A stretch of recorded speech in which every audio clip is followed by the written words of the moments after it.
Okay.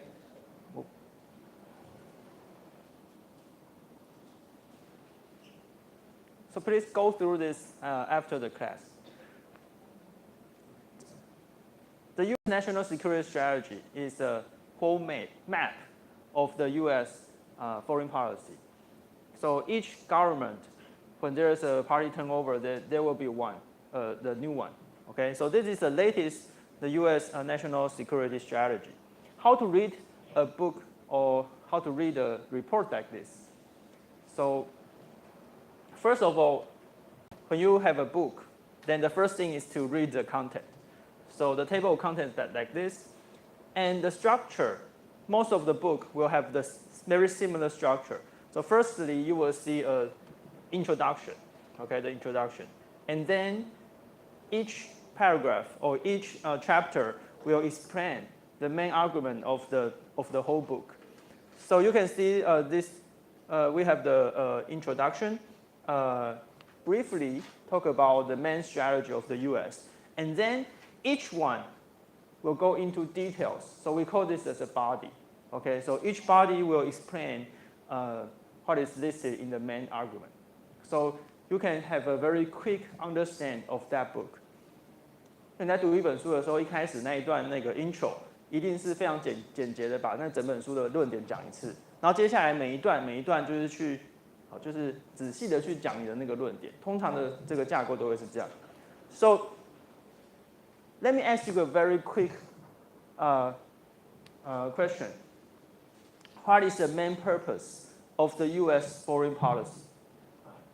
Where you can find it? Where can you find this? What is the main purpose of the U.S. foreign policy? Yeah, please. In the introduction, they are saying, when you have the introduction by the student, it's saying we are putting America first. So maybe it's the main purpose of their diplomacy. Yeah, your name, please? Sebastian. My name? Yeah. Sebastian. Okay, thank you. So can you explain what is the U.S. The U.S. first? I'm not an expert about policy, but I think it's about what they call protecting their interests. Protecting their interests, yes. Like economical interest, for example. Okay, yeah. So how, if you are going to find the main argument of that book, where can you find that? Where? Which? So, for example, when you get into this, and you can see that in the very first sentence of this book is the main purpose or the main argument of this, right? To ensure that America remains the world's strongest, richest, most powerful and most successful country for decades to come.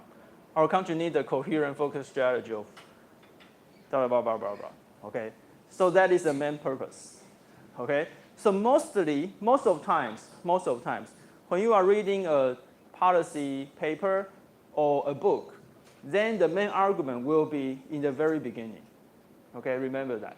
And then you can see the following paragraphs are going to give you more details or to elaborate your main argument.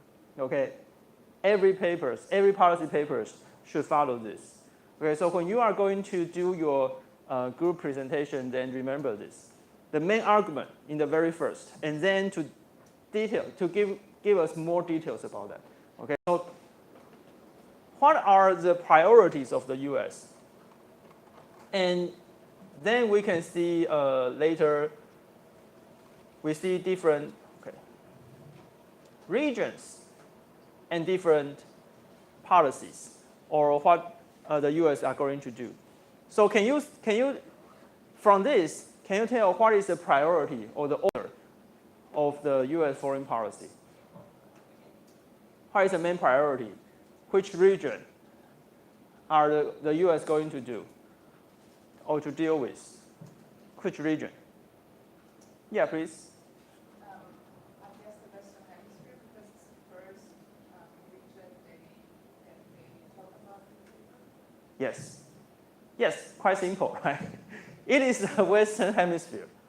Okay, yes, that is a priority. So you can read.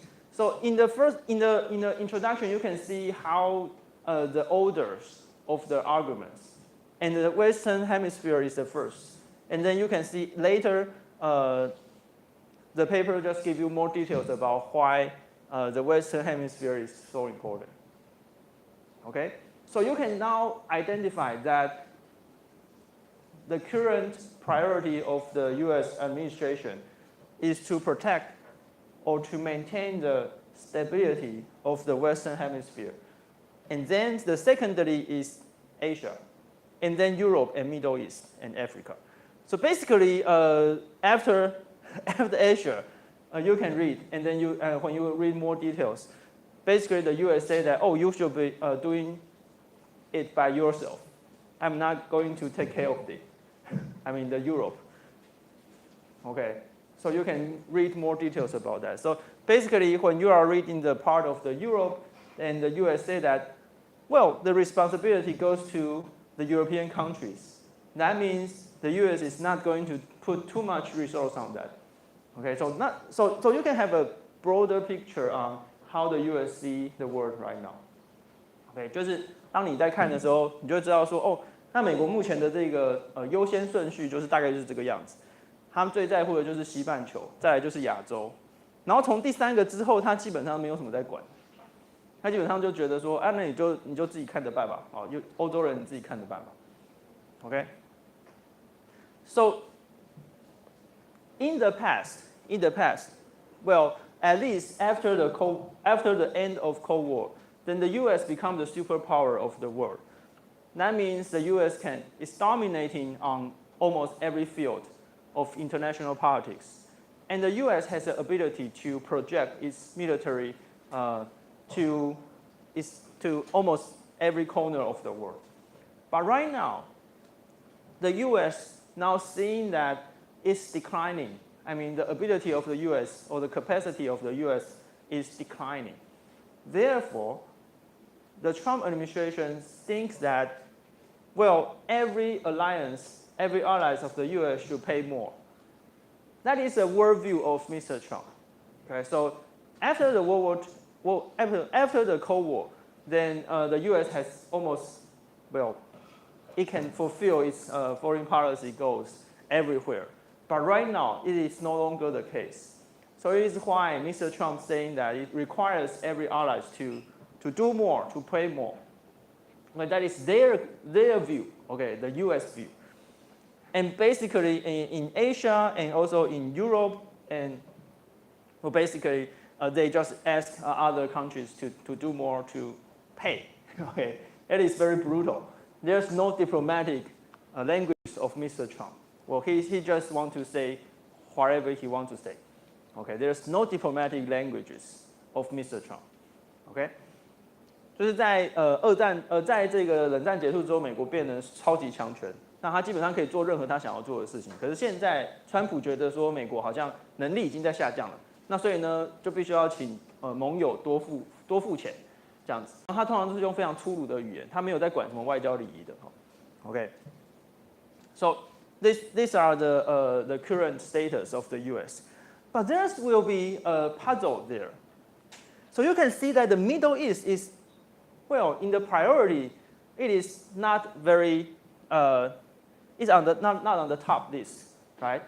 But why? Why Mr. Trump want to attack Iran? That is a puzzle, right? So you can see that the Western Hemisphere, so we can explain why the U.S. want to target Venezuela and also target Cuba, right? The U.S. now forcing Cuba to go into the negotiations. So that is the Western Hemisphere. In Asia, well, we will explain that today, that there's a changing relationship with the U.S. and between the U.S. and China. And now the U.S. is now enforcing or increasing its capacity in the Indo-Pacific region. So we can explain that.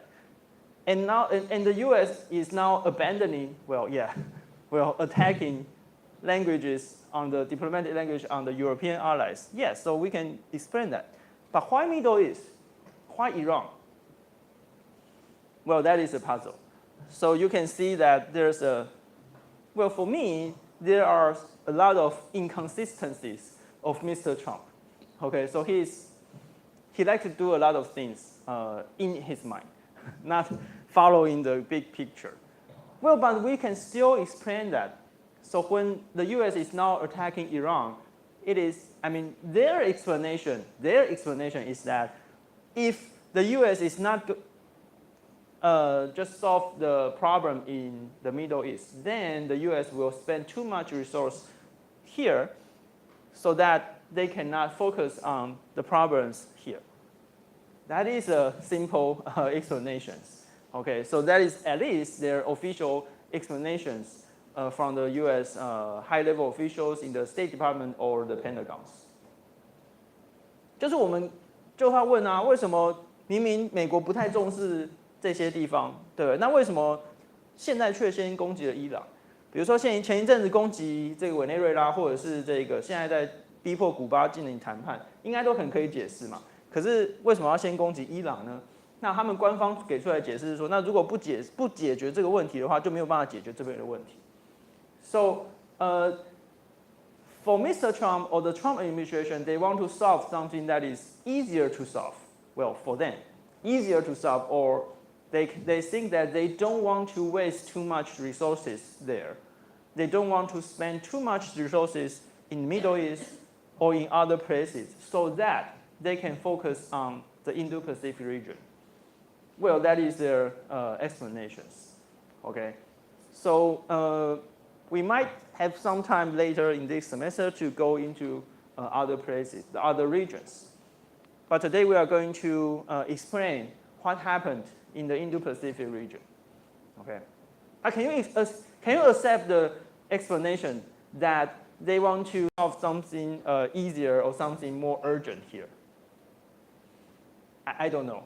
I'm not, because well, Mr. Trump just changed his mind very quickly and changed every day. So it might be very difficult to explain that. But at least we can say that, well, they want to just quickly solve their problem, the big troubles in the Middle East, and then they can focus more on the Asia and other regions. Okay? And another, well, if you study the theories of international relations, there are several paradigms. Well, the main paradigms of the international studies is the realism. Well, realism is a structural theory. That is, the structure of the powers explains the activities of the state.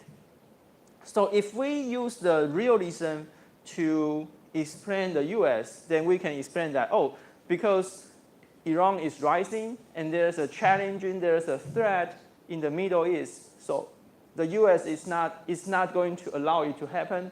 So the US want to just deal with the Middle East problem, so that to prevent there is a rising threat. That is an explanation of realism. Okay. But if we use other theories to explain that, we have neo-realism. That is, we focus more on the domestic issues. And how can we use the domestic issues to explain the US behaviors? Well, I would say that it is a lobby power of the Jewish people from Israel. So the Israelis just lobby the US to persuade the US to use military power against Iran. Okay? 如果我们用结构现实主义的那个观点去解释美国的行为，那就是说，那他就是很害怕，中东有出现一个就是威胁，结构现实主义嘛，公司现实主义就是你要去压制那个威胁。但如果我们用新现实主义，也就是说一些国内政治的角度来看的话，我会觉得说那是以色列或者是犹太人，就是的这个游说能力太强了。那犹太人他们就是说服了美国政府出兵，赶快就是去除掉伊朗这样子。So why the Israelis and the Jewish people want to just eliminate Iran regime. That is because they think that Iran has nuclear power and nuclear weapons, and then they will have a very big threat to the survival of Israel. Okay, so the Israelis, they want to just attack Iran first. Okay, so for Israelis, that their reason to attack Iran is a very typical realist viewpoint. You have to attack that before they attack you. Okay, so they want to just eliminate their threat to their survival for Israelis. And then they have a very big lobby power, so they persuade the US to do this. Okay, so that is from the explanations from the domestic issues. OK， 就是我们从国内政治的角度来看，美国其实就是被犹太人，就是被以色列人就是说服了这样子。OK，so I spend too much time on this.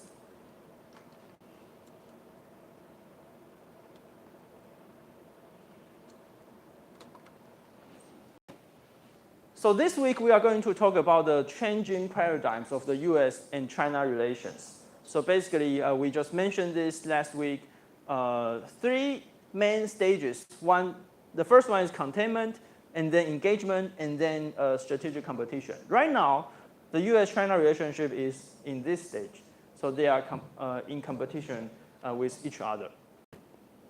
And that is starting from 1971.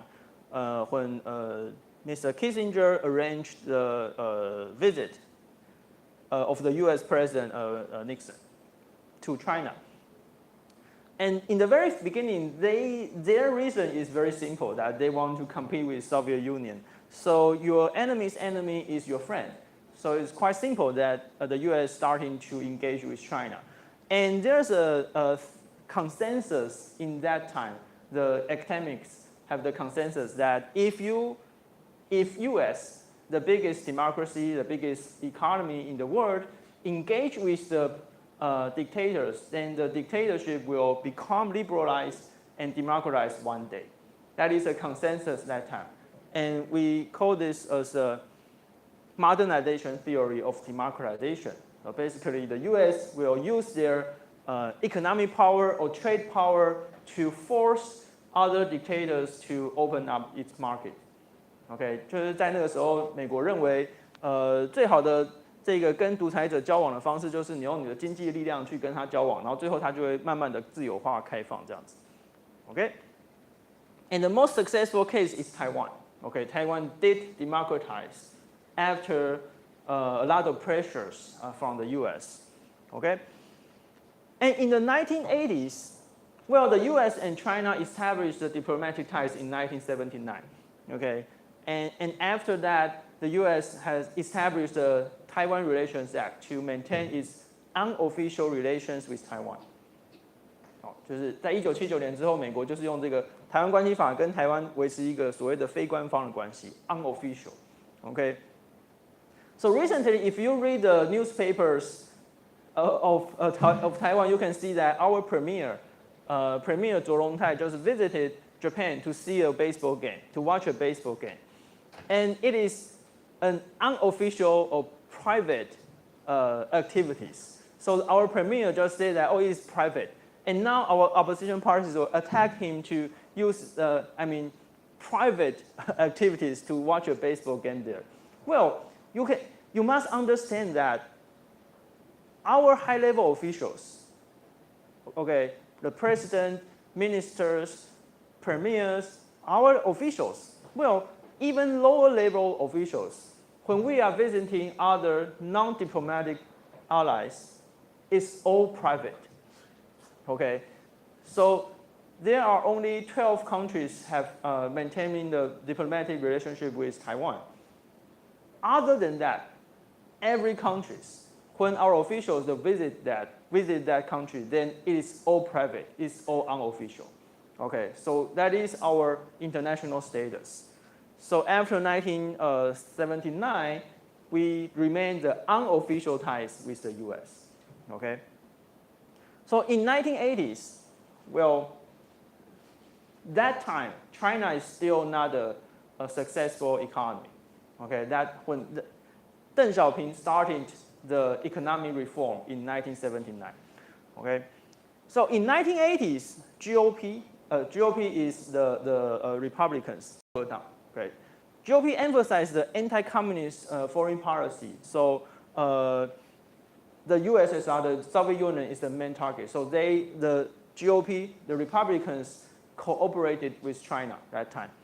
And also you can see that the Republicans, lawmakers, when they visit Taiwan, they will, well, most of them have photos in front of the Chiang Kai-shek Memorial Hall. That is why we are going to visit the Chiang Kai-shek Memorial Hall 2 weeks later. Okay? Because in their impressions that Chiang Kai-shek is one of the leaders in Asia to fight against the communists. Well, in the old impressions of the GOP, and when Democrats, most of the Democrats, lawmakers visiting Taiwan, they will not going to visit Chiang Kai-shek Memorial Hall because Chiang Kai-shek is a dictator. Well, you can see there's a big contrast there. So for the Democrats, they are more anti-openness with globalization that time because their constituents are mostly the laborers, okay, or the labor unions. So they are more anti-free trade, and then they are not welcoming, opening to China, okay? 在1980年代的时候，共和党是非常反共的，那他们觉得可以跟中共一起去反苏联，所以他们比较亲中。那个时候的民主党其实是比较反中的，因为他们觉得，如果你开放市场给中国，那他的那个选民，就是他的这个劳工就会受到影响。所以民主党的人一直是就是比较反对跟中国交往，在1980年代的时候。So Democrats also emphasize more on human rights issues. We mentioned that because of President Jimmy Carter, he emphasizes on the human rights diplomacy. So the Democrats in 1980s are more anti-China or anti-PRC that time, okay? And then we see there's a Tiananmen Square protest and massacre in 1989. This is the classical picture of Tiananmen Square massacre. So you can see there's a tank, and also there's a tank man there. We still don't know who is that guy. And there's a massacre. So after the massacre, it shocked the whole world. So the US and also all major countries in the world just have a sanction on China. Okay? And in 1992, President Clinton just won election, and there was a U-turn of Democrats. So I just mentioned that the GOPs, especially President Bush that time, want to establish more connection with China, but forced to stop after the Tiananmen Square incident. And as the competitors, President Clinton said that the U.S. should maintain its human rights diplomacy, human rights principle, and then to sanction China, to ask more that China should just have a better human rights record or have human rights policies. So he insists that when the U.S. are going to renew its policies, its trade policy with China, then there will be some prerequisites for China to have better human rights records, so that the U.S. will go to allow China to go into the U.S. market. 在1980年代末期的时候，发生那个天安门事件，然后美国开始制裁这个中国，然后老布希其实是比较喜欢跟中国维持好一点的关系，然后他的竞争对手就是那个时候克林顿就觉得说不行，我们要用这个人权条款去要求中国做更多，就是改善人权。如果中国没有改善，我就不让你开就是美国的市场。So there is a policy debate every year because when the U.S. are going to renew its trade policy with other major countries to give the preferential status, then the U.S. especially the Congress or the administration can add some of the prerequisites of the requirements for others, for foreign countries, so that the US can give you the preferential status on trade. Okay, 最惠国待遇. Remember, that is a time before WTO. Okay, that is a time there's no WTO yet. So every country has its own trade policies on others. So the countries will determine its trade policy and also the tariff rate year by year. Okay, year by year. So the US is going to determine is whether to grant the preferential status to other countries every year. OK， 这个是还没有 WTO 成立的时代，所以美国他们就会去看说，到底要不要给其他国家一个最惠国的待遇。So you can see that the US is always, okay, the US always use its trade policy as a weapon. The trade policy is always a very powerful weapon of the US foreign policy. Not only for Mr. Trump, but always like this. Why is it the case?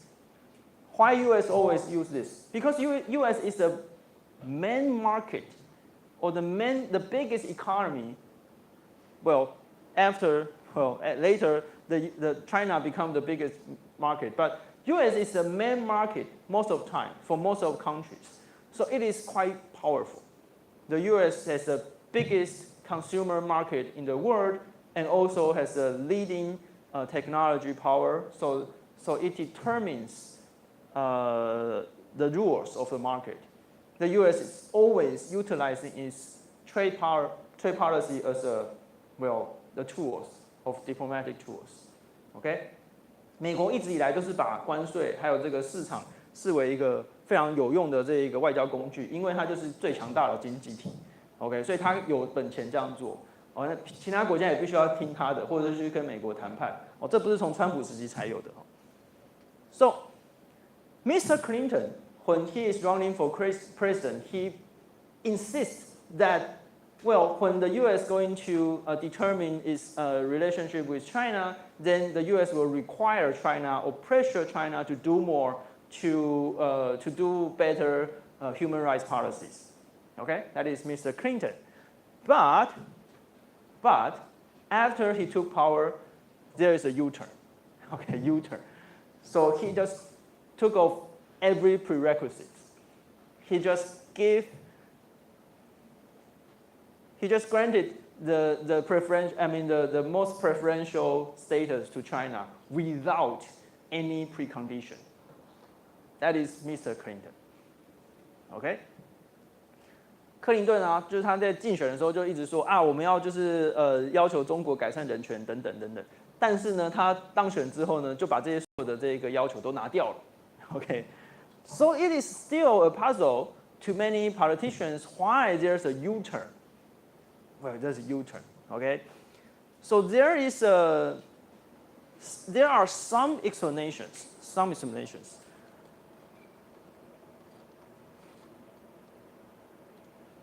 One of the explanations is coming from Professor Kong Gaofeng. I don't know how to pronounce the name in this. He's from Hong Kong.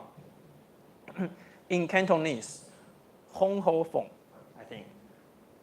In Mandarin, it's Kong Gaofeng. He is a professor in Johns Hopkins.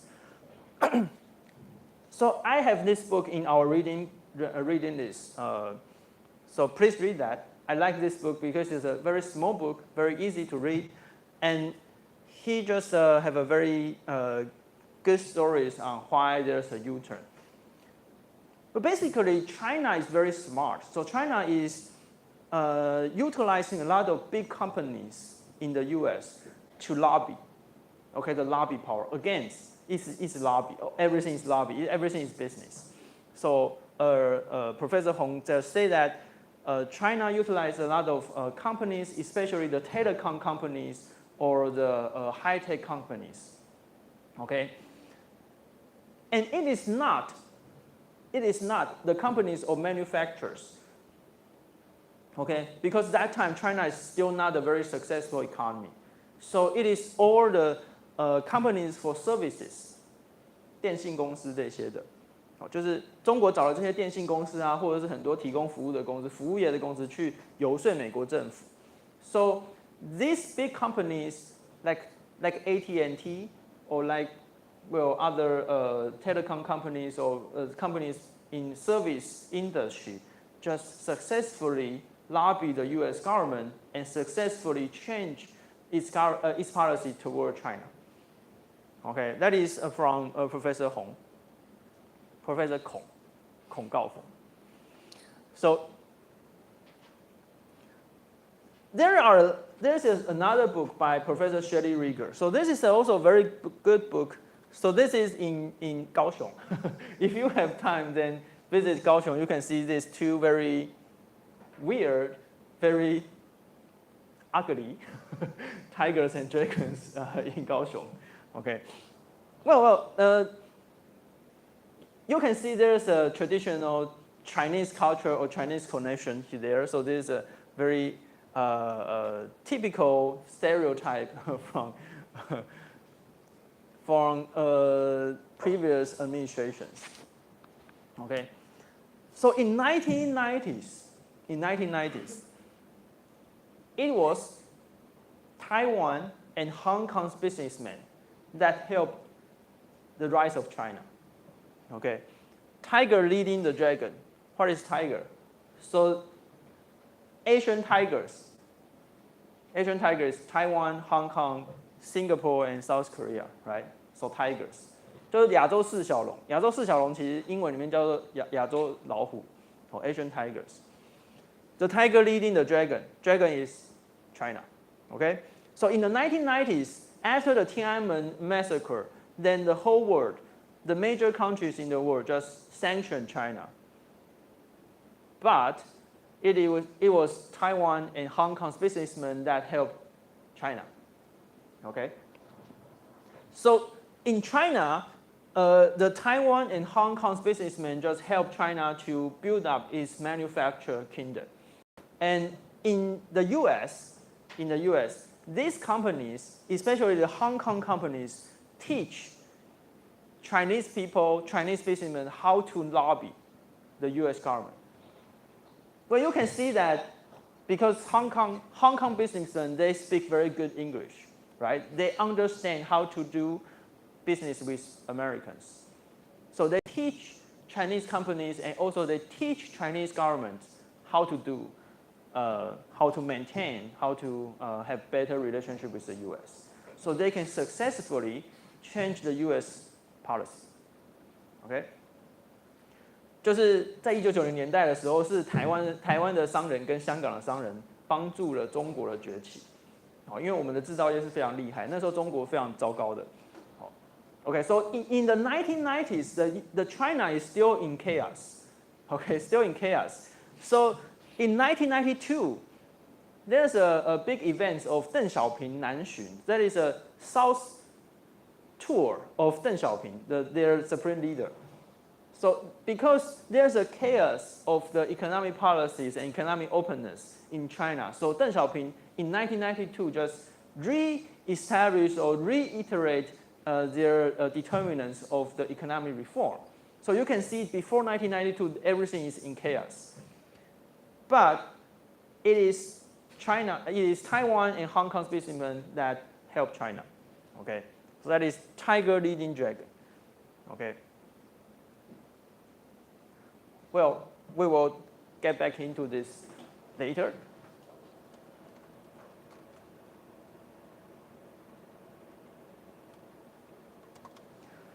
So because of the U-turn of Democrats during Clinton's term, then the U.S. starting to establish very deep connection with China.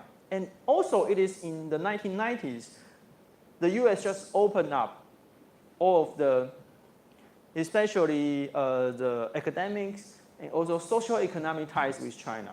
And that is a peak of engagement because a lot of professors, scholars just urge the U.S. to open more to China because they believe it is a way to liberalize China someday.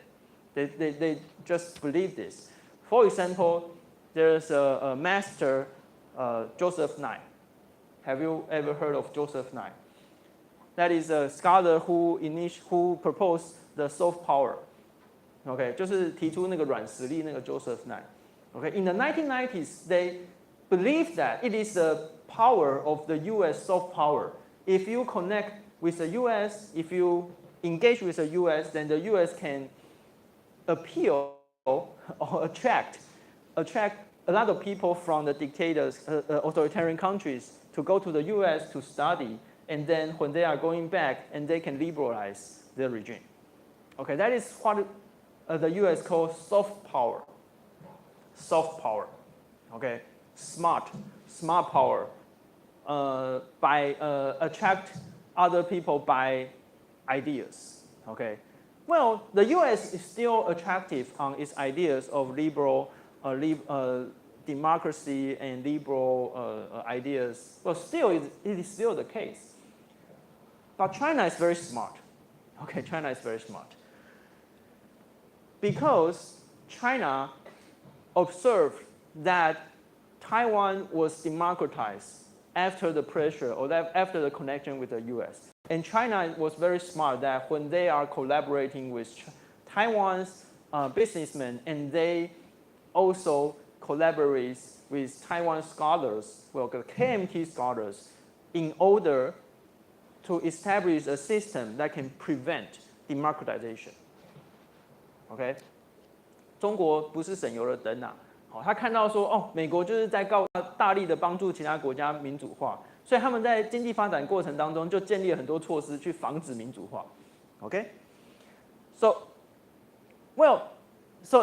in the 1990s, the U.S. starting to cooperate with China, and as that increasingly become a bipartisan issue. Because in the 1980s, we just mentioned that Republicans want to cooperate with China, but the Democrats don't want to do that. But now, it's a Democratic president, Clinton. He's starting to cooperate with China. So cooperating with China becoming a bipartisan consensus will increasingly become bipartisan, because in the Congress, it is still a majority of Democrats still oppose to cooperate with China at that time. Okay. So that is the paradigm of engagement becoming more and more like a bipartisan consensus. And we can see these paradigms will just go through the later at least 20 years. So it officially ended in May 2021. Okay. So now let's take a rest, and we will go back on explaining what happened in these 20 years. Okay.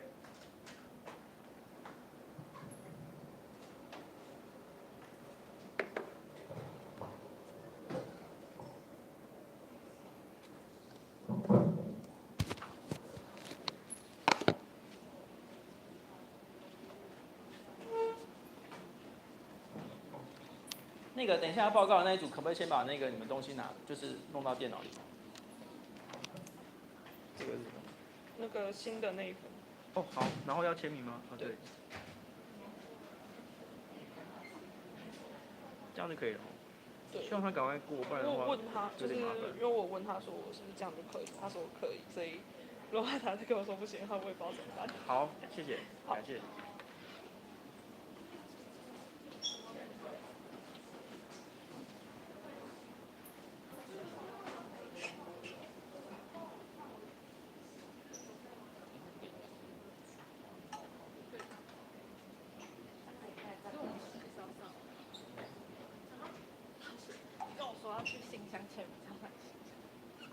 我还没有放，我忘了。啊，我还没关系，我等下弄。那我等下中午再印上去。对，或者对，我再跟你说好。好。谢谢。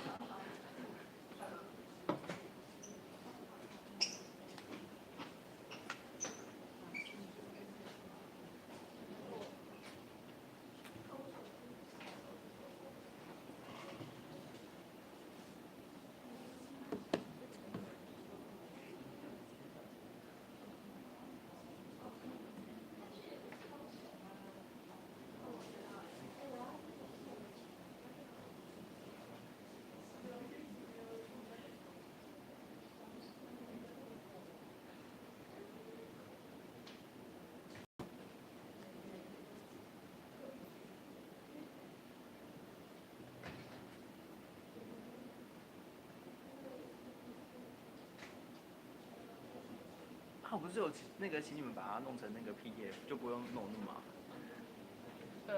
因为不是我们传的。对，反正就是，好，我等一下跟大家讲一下好了。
那个 memo 的这一句话，那个什么新闻题库是在哪里啊？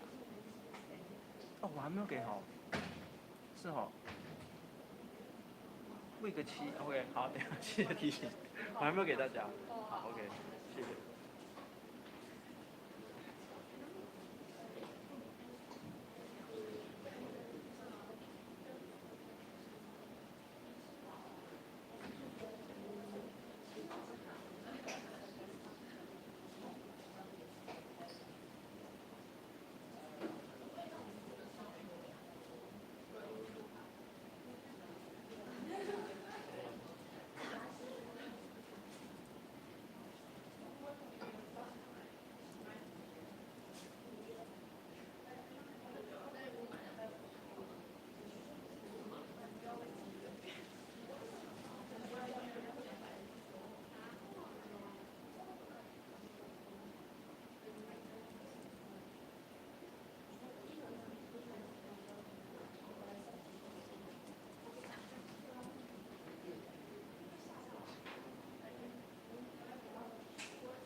So let me speed up a little bit because we have to go into the part of China and then to before we have the presentation. Okay, so in the year of 2000, the Clinton administration just signed this permanent normal trade relations with China. That is, when the U.S. is considering its relationship with China, it will no longer taking the year-by-year examination. So it's a permanent normal trade relations. So give the China as the most preferential status without any preconditions, without any requirements of human rights. Okay. And then next year, China just joined WTO. And we see that the year of 2001, when China joined WTO, you can see this is a trade deficit of the US and China. So it's a huge deficit, just basically, well, how many times? A lot of trade deficits. Okay, so that is one of the reasons when the US want to initiate the trade war with China in the first Trump administration. Okay. And I just look up into some of the numbers in each year. So 3 years ago, in 2023, you can see that China is still one of the largest trading partners with the US. But right now, currently, last year, just in 3 years, China just decreased to, you can see the rank is about 3 or 4, and then the percentage is just decreased a lot. Okay, the number just decreased a lot. And Taiwan here, last year in the fourth quarter, the US import from Taiwan more than from China. So that is the big change of the structural change of the US trading partners. Okay, so the US is now speed up of the decoupling with China. So after all this crazy trade deficit with China, and now the US is now trying very hard to decrease its dependency on China. Okay. 在经过了这么狂飙的这一个贸易的这一个赤字之后，现在美国对中国的这个进口其实大幅的下降的。那在去年第4季，美国从台湾进口的东西已经多于就是从中国进口了。Okay. So in 1990s, Taiwan and Hong Kong helped China's rise, China's economic development. And the international companies starting to explore the new continent on China. So everyone just trying to explore the new land, the very cheap labor, very cheap land, well, with very low cost and very big market. Okay. There are 1.4 billion people in China, so there's a very big company, a very big market there. Everyone goes to China that time. So in the year of 2000, China joined WTO, and then we have U.S. war against terrorists. Okay, after the 9/11 incident, and the U.S. The foreign policy and its national security strategy is all on the terrorists. Everything is about the terrorists. Everything is against terrorism. So there's a shift of strategic focus. Okay, and nobody cares about the rise of China that time. And later, we have the financial crisis of the U.S.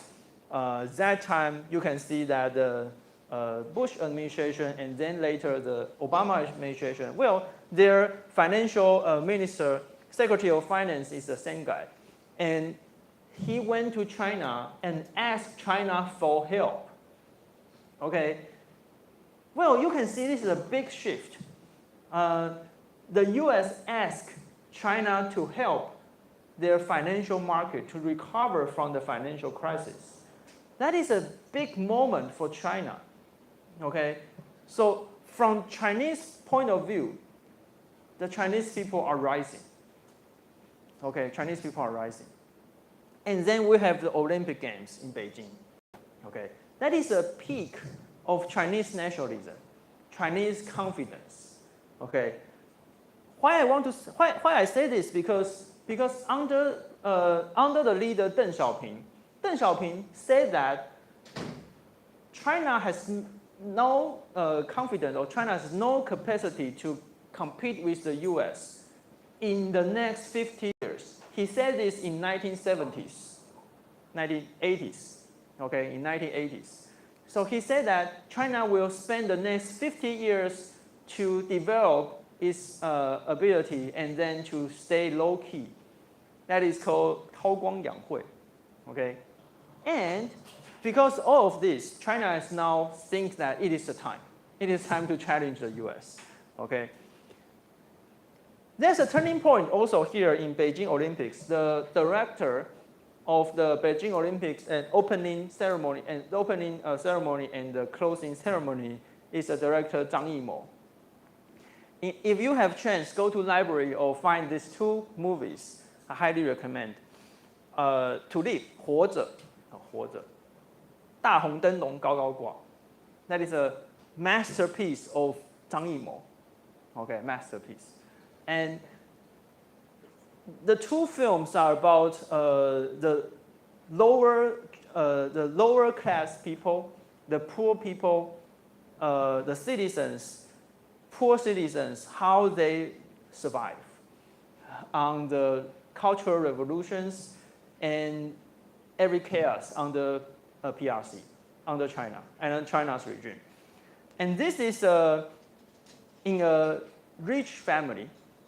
Also, the fate of women, and also the fate of the poor people, how they survive, and how they interact with the rich family. Just masterpiece. But later, the director Zhang Yimou become, how to say that, is a director, have service for the Communist Party. So you can see there's a very big change of his style and his films. Okay, so after that, after he became the director for Beijing Olympics, you can see the big, colorful style. So everything just changed. So he no longer can have this kind of masterpiece. But he had a lot of movies just praised for a big kingdom. Okay, one of the movie he made is 英雄，应该是英雄吧？哎，就是刺杀秦王那个故事。哎，你们知道吗？李连杰演的那个。好，那他就 ，so in his movie later in his movie he implies that a big kingdom is always better. Okay, so you can see that there's a change. Okay. So Beijing Olympics is the peak of Chinese nationalism, Chinese confidence, okay? And something went wrong. I like these photos very much. And this is why Winnie the Pooh is banned in China, okay? It's banned. So the US, well, in the early 2000s, the US are making a lot of money with China. Everyone's making different business with China. But later on, they find that, well, economic dependency, and also there are more and more economic espionage cases. That is, China just steal a lot of the economic and also technology from the US and from the major countries. And so China has a law to require everyone who wants to do business with China, you have to willingly transfer your technology with your local partner. That is, if you want to invest in China, you have to have a partner, the trading partner, and you have to willingly transfer your technology. Well, willingly is forcefully, right? It is required by law. You don't have choice. But if you want to go to China, then you have to share your technology with your local partner. You have to, okay? And there is only one company in the world. There's only one. Okay, in the world we have so many numerous companies, right? Only one company in the world that you can invest by yourself. You don't have to co-invest with another local partner. What is that company? Take a guess. There's only one company in the world. Only one company in the world that is not required to have a partner if you want to invest in China? Please. Apple maybe. What? Apple maybe. Apple? No. You have to. Apple has to have a local partner there. Not Apple, but very close. It is a very big one. Very big one. From which country? From US. And the CEO of that company is right now the richest man in the world. Who is that? Yeah. Huh? No, Bill Gates is no longer the richest one, but he is still very rich. Yeah, he is still very rich, yes. Yeah. What? Yes, Elon Musk. Yeah, Elon Musk. So Tesla is the only company in the world that can invest in China by its own. Okay? So China does not require Tesla to willingly transfer the technology. That is the only one in the world. Okay? But every company has to willingly transfer your technology. Well. And also, the U.S. find that China is now expand its military capacity in South China Sea and also other places. Okay, and we see this guy, Xi Jinping. Okay, what do you see here? That is the next day of their the leader turnover. Okay, the next day of the leader turnover of their 人民日报, the main newspaper of the party. What do you see? How do you see the difference each time? So this is Deng Xiaoping and Jiang Zemin. Jiang Zemin to Hu Jintao. Hu Jintao in 2007. So it's 2012 when Hu Jintao passed to Xi Jinping. And this is 2017. Every 5 years, they have party turnover, they have a leader turnover. And each leader have 2 terms. Okay? So each leader has 10 years term. What happened here? What happened from here to here? What happened? So in China, Deng Xiaoping established a so-called collective decision-making process, 集体领导, collective leadership, collective. So he selected the Politburo. Politburo is 政治局常委, 政治局常委. So there are 7 to 9 members in the Politburo. That is the top leader of China.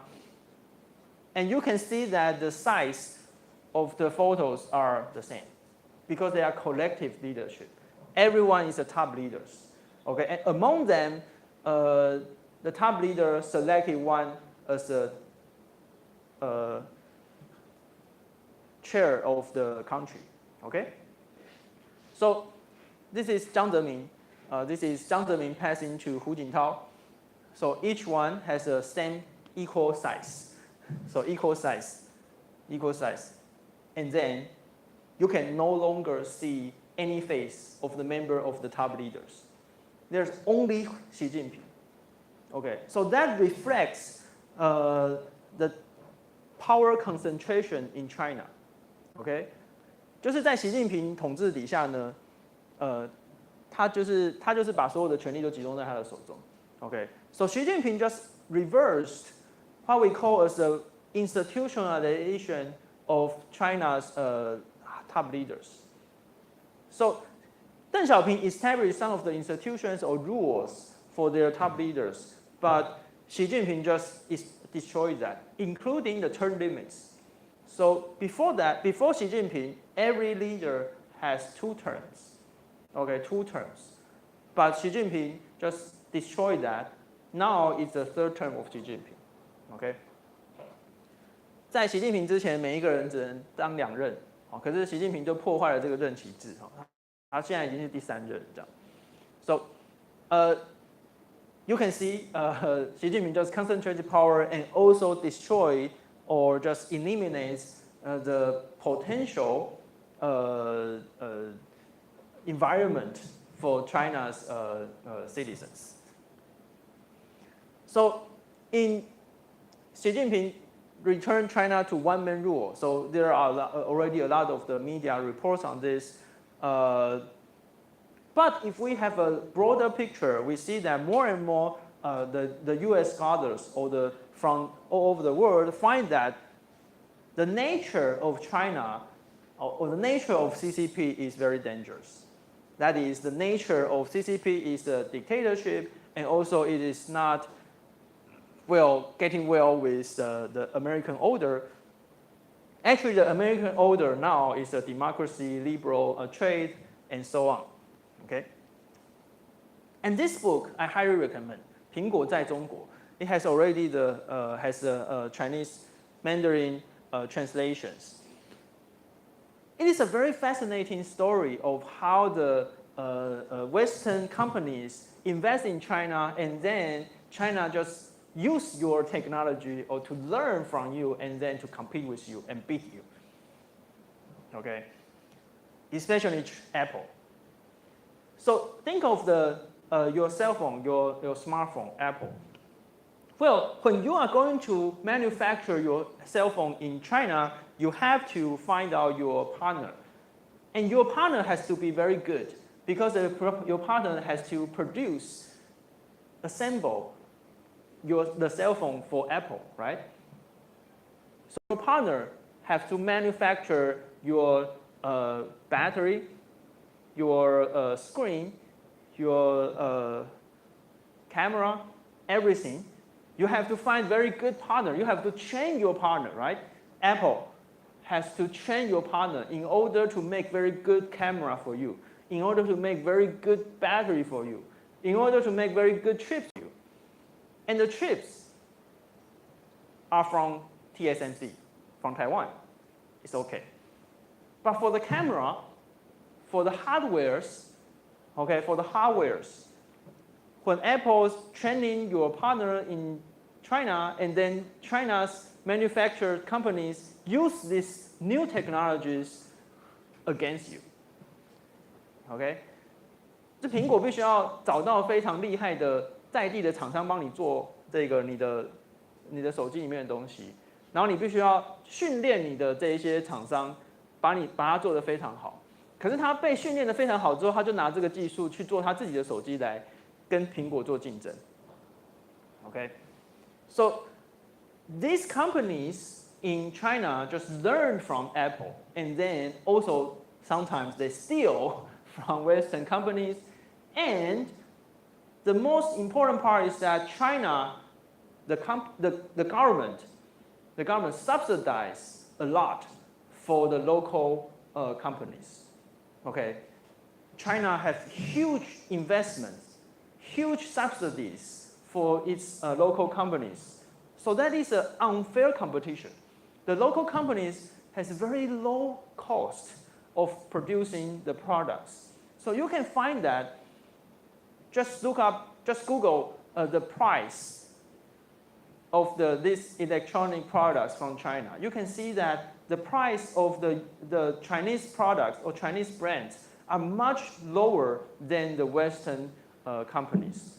For example, the watch. So you can find a Xiaomi watch for about $50 for the top one. But for the Apple one, you have to spend about $300 US, just like that. Okay, because Chinese companies, they just save a lot of money from stealing the technology from others, and also they got a lot of subsidies from their government. Okay, so they can have a very, very low price with a good quality, I think. China just produced a very good quality. Maybe not as good as Apple, but it's good enough considering the huge gap of the price. Okay? So Apple in China, Here's a dragon here.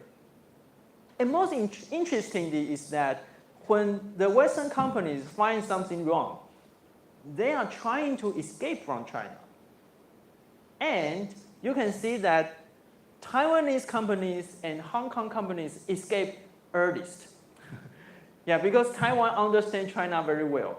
So the Taiwanese businessman smells, well, the atmosphere might be wrong in many years ago, especially when Xi Jinping is doing all this, tightening the control.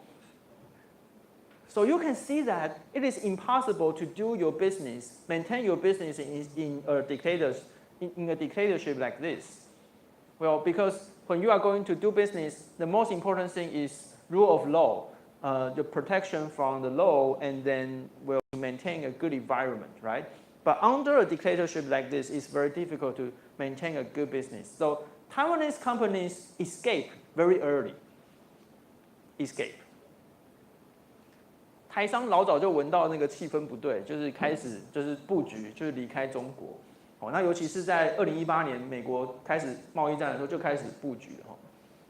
So when Mr. Trump in the first term he's starting to have the trade war, then Taiwanese businessmen and a lot of businessmen starting to escape or rearrange their supply chain, remove from China that time. Okay, but some companies it's just too big to move.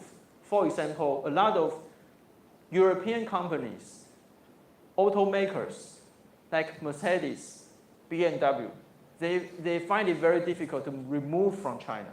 Okay, they have invested too much in China. Okay. 就是在贸易战之后，有些国家的这些主要的产业发现，那很难从中国离开。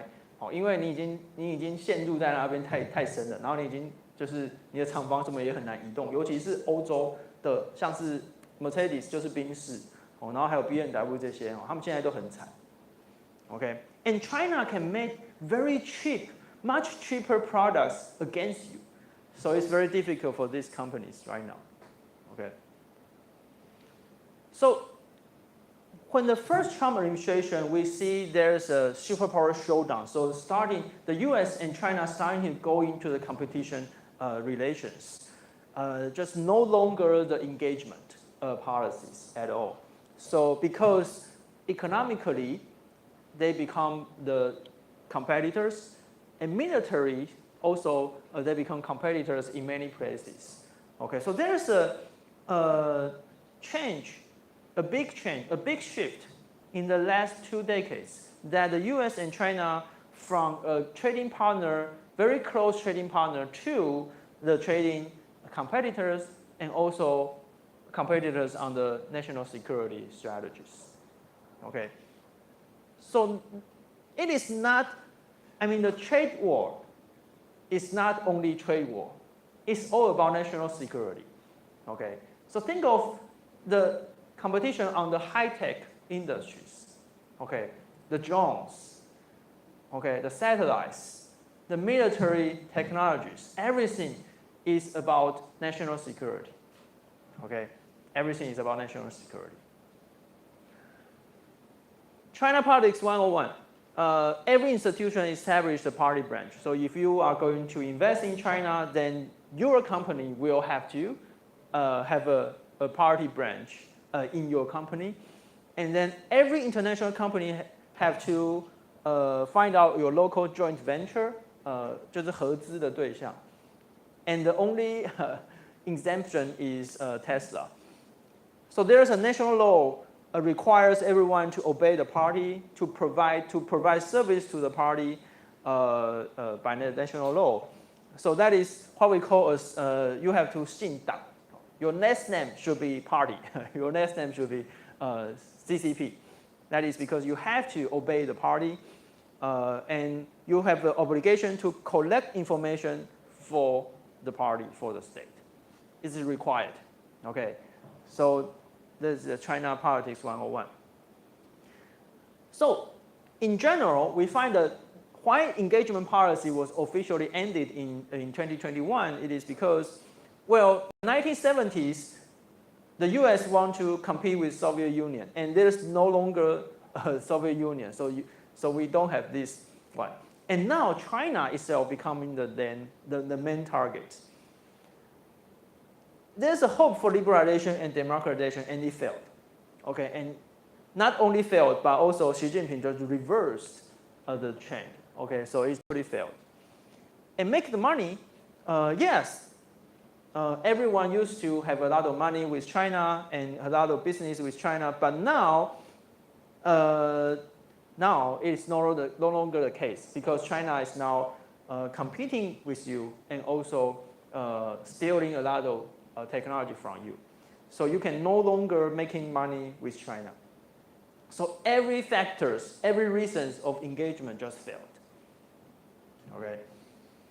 就是以前中国跟美国之间的关系，这个 engagement policy 呢，最主要的理由全部都失败，全部都失败。你已经不需要再跟苏联竞争了嘛？那现在中国本身就变成一个最主要的这个威胁。然后呢，这个你想要让它自由化跟民主化也失败。然后呢，这个你想要去跟它赚钱，现在也很难赚钱了。那反而你会被它打败哦，因为中国这种低价倾销，你就被它打败。So every factors or every reasons of engagement policy or engagement paradigm just failed.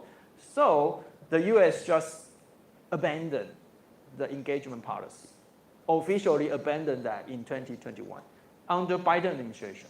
Okay. So this is Tesla. Well, Tesla is a very interesting case, right? So in the last couple of years, you can see there are a lot of sanction policies from the U.S. Congress against Xinjiang. But China just provide a lot of preferential policies to Tesla, and Tesla just opened up its flagship center in Xinjiang, in Urumqi. Okay, so that is why China is now utilizing its trade policy or economic policy to these Western companies against the sanction policies.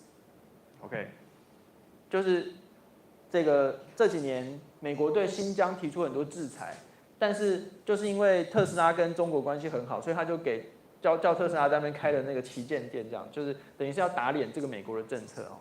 所以其实所有的经济政策都是政治的一部分。So Mr. Trump starting to use the trade war with China in the first administration, and there's a phase one deal, including a lot of requirements like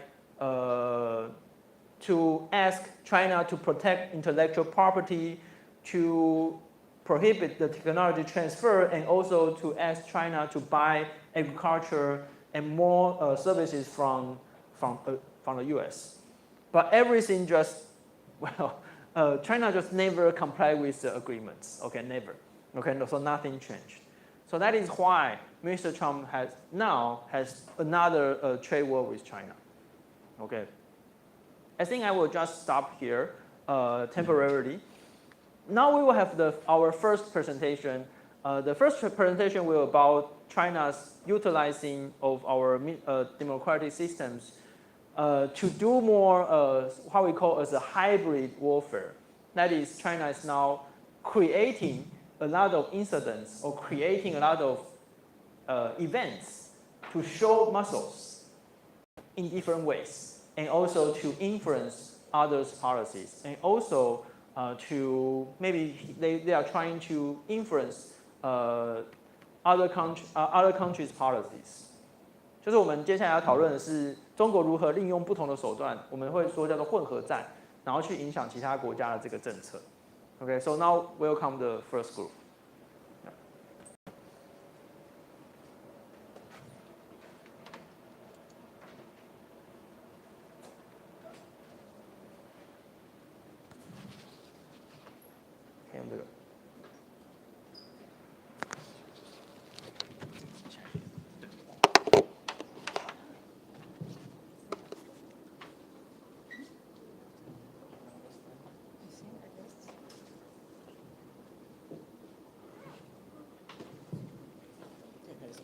Yeah.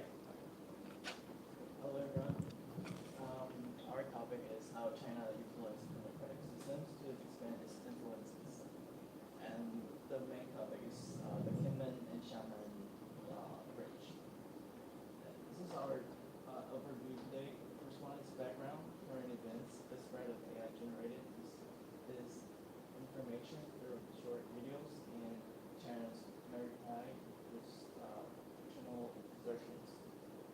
Let's start with the background.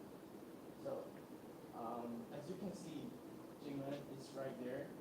It's 300 kilometers from Taiwan, the island.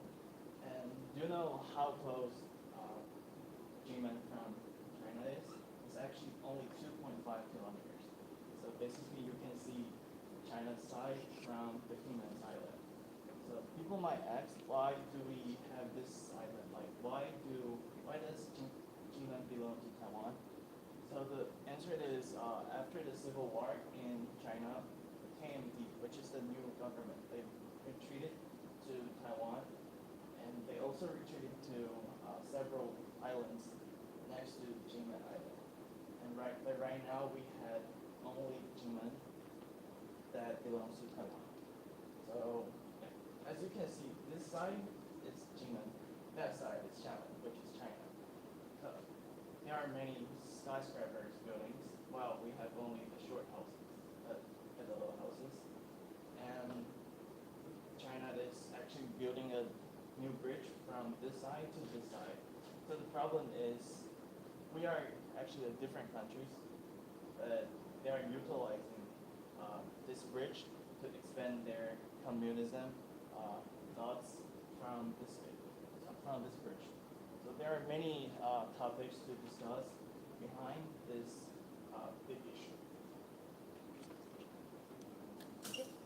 Okay, so now something to the current events. So the most important event that took place recently, well, not that recently, it's been 2 years ago now, is the incident regarding the capsizing of a Chinese fishing boat, during which two Chinese crew members died after the vessel was capsized because the Taiwanese Coast Guard was trying to make a regular check of the boat that entered the restricted waters near Kinmen, but the vessel was trying to evade the inspection. And following this incident and the death of the two crew members, China issued a declaration basically saying that China does not recognize Taiwanese maritime jurisdiction, so there is no reason why Taiwan should have a coast guard in its restricted waters. This incident and the follow-up of the incident is a great example of how China uses gray zone tactics. Gray zone is basically like a zone in between peace and war, when the tactics used by China is not something that would necessarily need a military response to, but is not exactly lawful according to the international law. And following the incident, there was a huge disinformation campaign trying to portray the incident as a violent and unlawful enforcement and murder. And basically after that, China has been trying to change the status quo by using also like AI-generated videos and propaganda, and just basically try to shift the local perception of the Taiwanese maritime jurisdiction.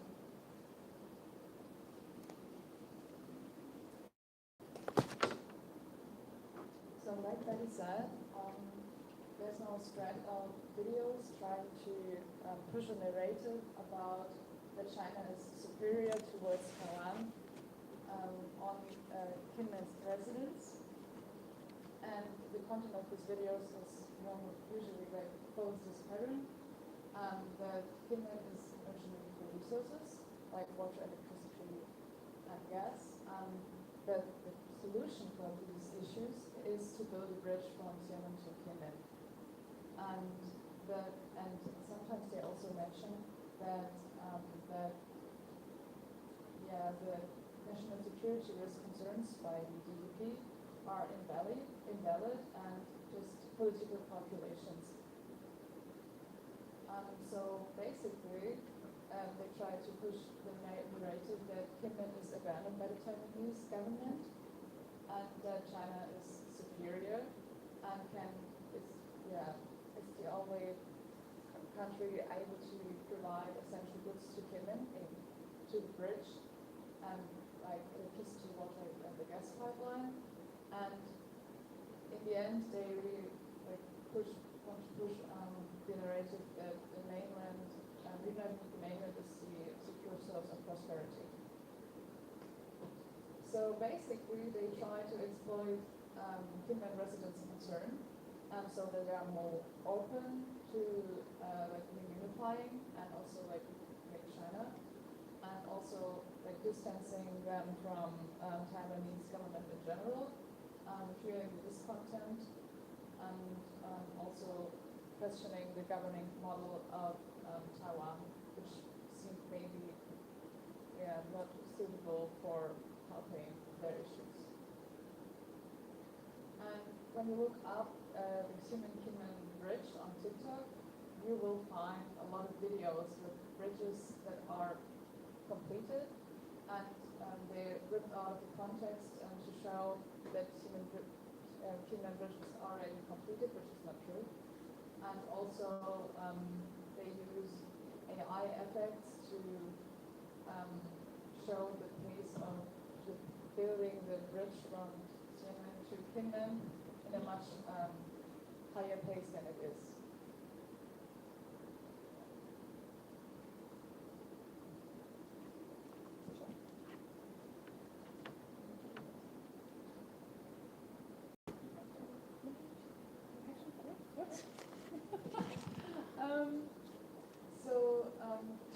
China's maritime jurisdictional assertions.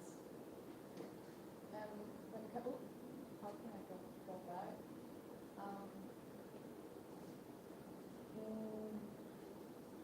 Yeah, like I did mention before, they're using gray zone tactics to expand control over surrounding waters and establish a so-called policy FA accompanying anti-access defensive lines. And so, in the end, altering jurisdictional clause of triggering like a convention of war. And as I said before, there's the accumulation of the trade accompli, and strategic debt is. Sorry. Shall I do it? Yeah.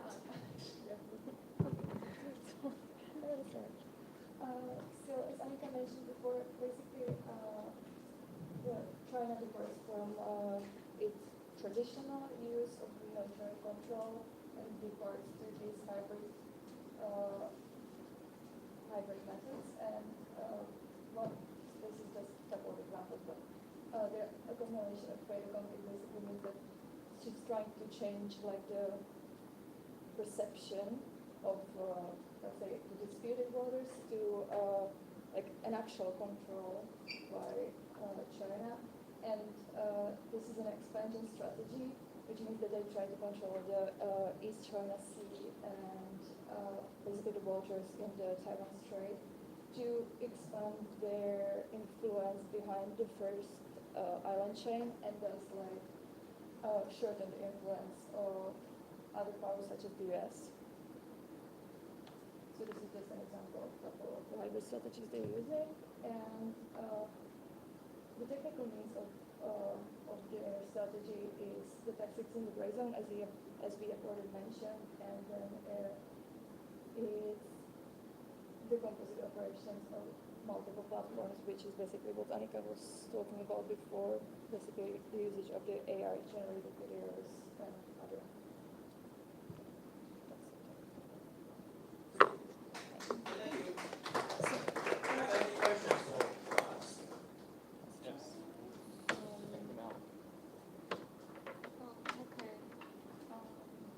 What is your opinion the most dangerous tendencies of the Chinese solution for Taiwanese democracy? That's huge. That's a huge question. Yeah, do you have other questions?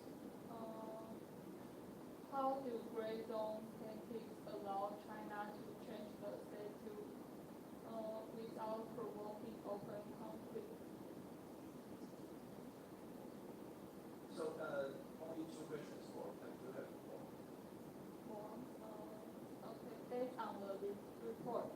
what methods does China utilize to infiltrate Taiwan to achieve the goal of unification?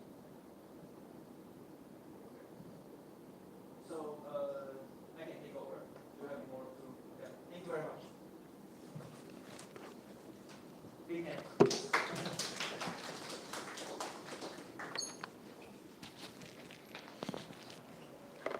Thank you for your presentation. Time is fine. So you spend about 11 minutes, so it's fine. So timing. So the first group has a very good example for the following group. So please just follow this pattern. We have about 10 minutes. I have some suggestion for you. So one is that you can make the word bigger because you have a lot of blank here. Okay, so make it bigger. And just a stylistic suggestion is that the single words does not stand for a line. So you can just make it as a line here because you have a lot of single words here. Okay, so well, it's not about your context, but just a stylistic suggestion. Okay, so for example, the single words, right? So make it as a whole sentence here, because you have a lot of space here. So so that is just a suggestion. So there are some of the words, some of the nouns you have to explain. So for example, what is fait accompli? What is that? In Mandarin, it's 继承事实. Okay, 继承事实. 继承事实 is something that maybe not lawful, maybe not right, not correct, but you keep doing that, and then everything is okay. Okay, it's 继承事实. Okay, so for example, in this case, so there are some of the restricted waters along near Jinmen and Mazu, and because Taiwan and PRC does not recognize each other, so we do not recognize the jurisdiction systems of each other. So that is our restricted areas or our jurisdiction systems are not recognize each other. We do not recognize each other. So we announce our restricted waters, and they announce their restricted waters, and we keep this way for decades. But now China is using the fishing boats to enter our Taiwan's restricted areas more and more often, and they crush into our coast guard by their fishing boats in this case, right? And they are trying to announce that they have the jurisdiction power in our restricted areas. That is what they are doing. So they are so what we call as an accumulation of the fait accompli is that they are trying to get into our restricted areas. They are trying to claim that they have the jurisdiction power. Okay, more and more often. So that is what we call as a gray zone activity. That is not a conflict, military conflict, but it is a conflict in between. So they created this in order to change the status quo. Okay, and A2AD is anti-access or area denial. A2AD. Okay, so that is they want to claim this restricted area and denies others access to this area. So that basically the idea is that. Okay, so we will see more and more this kind of hybrid warfare against the neighboring countries, especially against Taiwan. Okay, so good. We will see you next week. Remember, we are going to do the Chiang Kai-shek Memorial Hall, a field trip on March 30th. Okay, so please read the readings before coming to the class. I will see you next week. Okay. Oh, by the way, I forgot to tell you about the topic for the memo. So I will do that as soon as possible. Okay.